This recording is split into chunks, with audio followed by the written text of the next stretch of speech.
If you're trading on Exness and want to withdraw your profits or balance safely, this video will show you exact steps how to withdraw money from Exness without delays or errors.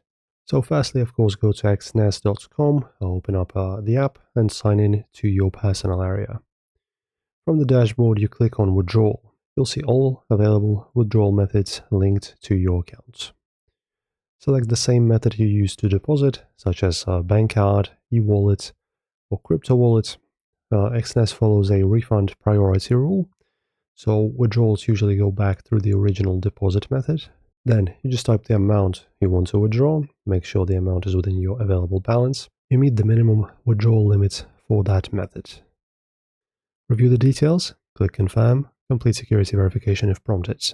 So for example, here you go in this screenshot, you can choose a Neteller withdrawal method. You choose the currency, to which account they will be deposited, from which account, amounts of course. Insert, and then you're ready to withdraw. Exness processes withdrawals instantly or within minutes for most methods, but actual arrival time depends on payments provider, bank or wallet processing speed.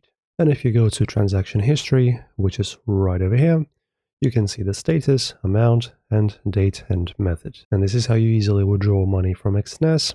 You can do it for the bank card and other methods. Leave a comment below if you need any more tutorials on Exness, and thanks for watching.